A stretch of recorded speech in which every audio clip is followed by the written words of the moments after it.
68 BPSC history optional question paper with answer.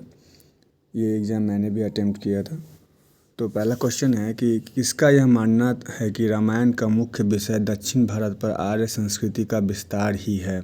इसका हो जाएगा RC मजूमदार। शक शक्ति का मुख्य केंद्र कौन सा था? तो गुजरात क्षेत्र, उस वक्त सौराष्ट्र के नाम से जाना जाता था। प्राचीनतम समझी गई भाषा कौन सी है? ब्राह्मी। अयोध्या किस किनारे स्थित है? तो सरयू नदी के। उत्तर वैदिक साहित्य जाना जाता था महाकाव्य के लिए। द्वितीय बौद्ध सभा हुई थी वैशाली में। इस नंबर से ही दिया हुआ है, पहला राजगीर, दूसरा वैशाली, तीसरा पाटलिपुत्र, चौथा कश्मीर। भारत को बौद्ध धर्म का सबसे महानतम उपहार क्या है? प्रचुर साहित्य। डैश के अनुसार समस्त भूमि का मालिक राजा हुआ करता था? तो मेगास्थनीज।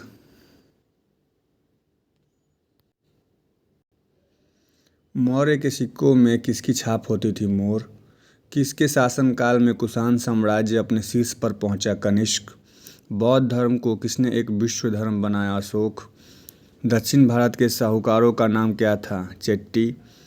प्राचीन भारत का सबसे यशस्वी और कुशल शासक किसे कहा जाता है? समुद्रगुप्त। हर्ष ने राज सिंहासन पर बैठने के बाद कौन सी उपाधि धारण की थी? शिलादित्य। तंजौर के पूर्व मध्यकालीन चोल वंश का संस्थापक कौन था? विजयालय। 800 से 1200 ईस्वी के मध्य नारी जाति को किसने बड़ा सम्मान दिया? राजपूतों ने। किसने कहा कि मुक्ति के लिए भगवान में विश्वास और आराधना करना जरूरी था? गुरु नानक। कोरिया में बौद्ध धर्म किसके द्वारा फैलाया गया? चीन। एक स्त्री की मृत्यु पर उसकी निजी संपत्ति किसके पास चली जाती है? उसके पति। जयदेव की गीत गोविंद किस संप्रदाय से संबंध रखती है? कृष्ण। शाहनामा किसने लिखी है? फिरदौसी। महमूद गजनी का मुख्य ध्येय किसका प्रसार करना था? इस्लाम का। मुसलमानों को किसने चुनौती दी थी? प्रतिहारों ने। विक्रमशिला विश्वविद्यालय की स्थापना किसने की थी? धर्मपाल ने। किसने कहा मैं काबा में भी नहीं न ही कैलाश में हूँ? तो इसका आंसर हो जाएगा कबीर।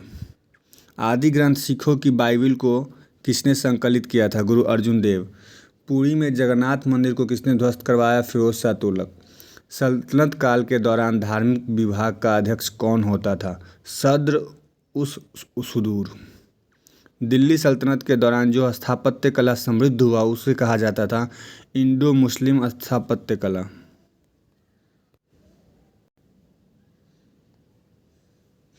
अलाउद्दीन खिलजी श्रेष्ठ मुसलमानों में से एक था, किसने कहा था? अलबरूनी। मोहम्मद बिन तुगलक के शासनकाल के बारे में काफ़ी सूचनाएं किसने दी थी? Ibn Battuta. संपन्नता ने षड्यंत्र और विद्रोह को जन्म दिया और दरिद्रता ने अस्थायित्व और शांति की गारंटी दी, यह किसने कहा था? जियाउद्दीन बर्नी। ये सेम क्वेश्चन BPSC असिस्टेंट के एग्ज़ाम में भी आया था इस बार।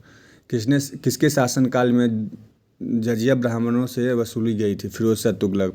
ज़कात कर एक कर था जो कि मुसलमानों से वसूला जाता था। दीवाने अर्ज सैन्य मामलों के लिए। दिल्ली में एक तालाब हौज खास खुदवाया गया था, किसके द्वारा? अलाउद्दीन खिलजी के द्वारा। 16वीं सदी के भारत की बाबरनामा एक सर्वोत्तम आत्मकथा थी, यह किसने कहा था? विलियम्स रसब्रुक। बिहार में सासाराम का जागीरदार कौन था? शेरशाह सूरी। वह हुमायूं जीवन भर लुढ़कता रहा और लुढ़कता हुआ ही मरा, यह किसने कहा था? स्टेनले लेन पुल। किसने शेरशाह सूरी को भारत का महानतम मुस्लिम शासक कहा था? WH Moreland. कौन जमीनों के सभी रिकॉर्ड रखता और किसानों को भू राजस्व की अदायगी की रसीदें देता था? अमल गुजार। 1555 में पानीपत की दूसरी लड़ाई किनके मध्य हुई? अकबर और हेमू। किसने एक नई प्रशासनिक इकाई चकला को प्रारंभ किया था? शाहजहां। किसने मनसबदारी व्यवस्था के अंतर्गत आधिकारिक सामंत सैन्य और शाही सेवा स्थापित की थी? मीर बख्शी। जेस्यूट मिशनरी जिसने अकबर के साथ बातचीत की थी वो कौन था? रोडोल्फो एक्वाविवा। किस मराठा शासक के पास 240 किले और 7 करोड़ रुपए के राजस्व संग्रह थे? शिवाजी। जहाँ भी 5 शिष्य एकत्रित होंगे मैं वहाँ रहूँगा, किसने कहा? गोविंद सिंह। बंगाल से बिहार तक के समस्त क्षेत्र एक कपास देश की तरह दिखते हैं, किसने कहा था? पेल्सर्ट। भारत में प्रथम छापाखाना किसके द्वारा स्थापित किया गया था? पुर्तगालियों द्वारा। फ्रांसीसी ईस्ट इंडिया कंपनी का संस्थापक कोलबर्ट। किस अधिनियम के द्वारा राज्य के सचिव भारत की नियुक्ति की गई थी? 1858 का भारत सरकार अधिनियम। एक वास्तविक संवैधानिक सुधारक कौन था? राजा राम मोहन राय। बंगाल की द्वैत शासन प्रणाली को किसने समाप्त किया था? Warren Hastings. भारत के लिए रैयतवाड़ी व्यवस्था की वकालत किसने की थी? Thomas Munro. 1842 के भारतीय शिक्षा आयोग का अध्यक्ष किसे चुना गया था? W Hunter. एक बहुत ही प्रसिद्ध नाटक नील दर्पण को किसने लिखा था? दीनबंधु मित्र। इसे इंग्लिश में ट्रांसलेशन किया गया था माइकल मधुसूदन दत्त के द्वारा। परमहंस मंडली महाराष्ट्र में कब स्थापित की गई थी? 1849। रिंग फेंस की नीति कब प्रारंभ की गई थी? 1761। 1947 में भारत में कितने विश्वविद्यालय थे? 20। अखिल भारतीय ग्रामीण उद्योग संघ को किसकी पहल पर स्थापित किया गया? महात्मा गांधी। नागरिक सेवाओं के लिए खुली प्रतिस्पर्धा परीक्षा के किस सिद्धांत को किस अधिनियम के द्वारा प्रारंभ किया गया था? 1853 का चार्टर अधिनियम। 1857 की क्रांति कंपनी के शासन के विरुद्ध एक हिंदू मुस्लिम षड्यंत्र था, किसने कहा था? तो ये जेम्स ऑटरडम। भारतीय नागरिक सेवा से एओ हुम कब सेवानिवृत्त हुए थे? तो 82 में, 1882। सूदखोर, साहूकार और कानूनी व्यवस्था में भारत में एक नई प्रशासनिक व्यवस्था को स्थापित किया था, किसने कहा था? तो ये हो जाएगा जॉन मैल्कम।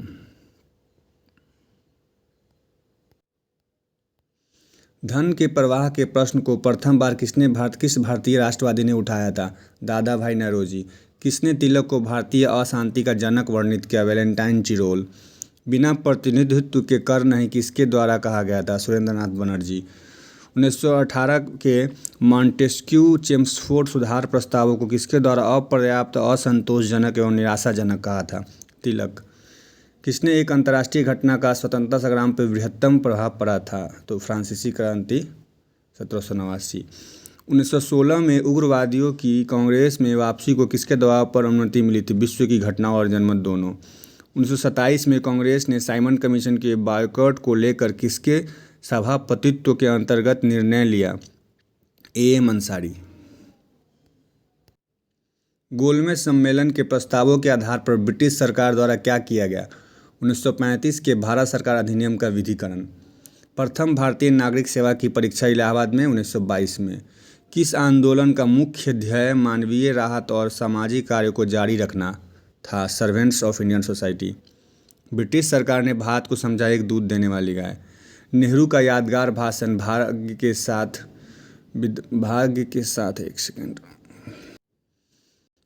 साथ पूर्व निश्चित भेंट दिया गया 14 अगस्त 1947 को।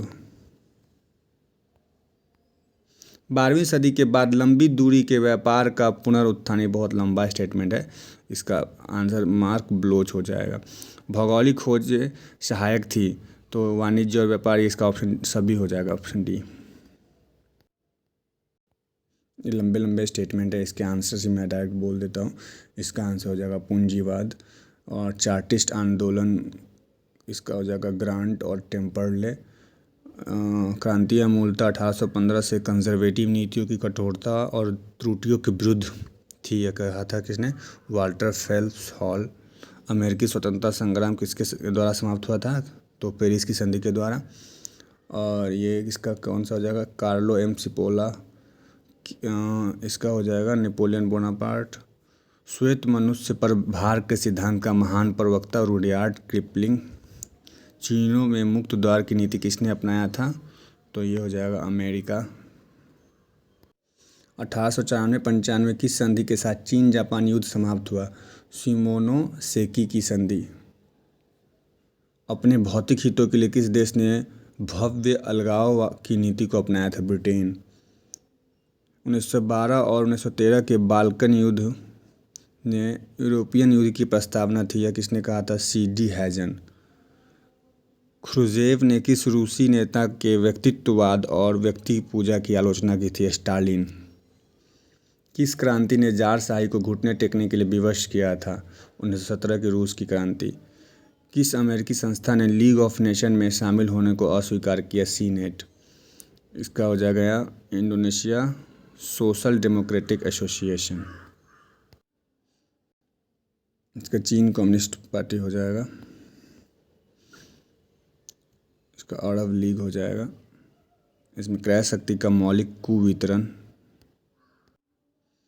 अटलांटिक चार्टर का अंतिम ध्येय बना नाजी निरंकुशता की समाप्ति। स्त्री की देशभक्ति मातृत्व है, यह किसने कहा था? Benito Mussolini. किस संगठन ने मानव अधिकारों को बड़ी महत्ता दी? संयुक्त राष्ट्र संघ। 22 मई 1939 को हिटलर और मुसोलिनी ने एक समझौता किया था जो जाना जाता है द पैक्ट ऑफ स्टील के नाम से। तो ये कुल 100 क्वेश्चन है, जिसमें 3 क्वेश्चन जो स्टेटमेंट वाले हैं उसमें डाउट है, बाकी क्वेश्चन सही है। बाकी क्वेश्चन के आंसर सही है, आप लोग देखें मिला है, और आने वाले एग्ज़ाम्स के लिए काफ़ी इंपॉर्टेंट होने वाले हैं। धन्यवाद।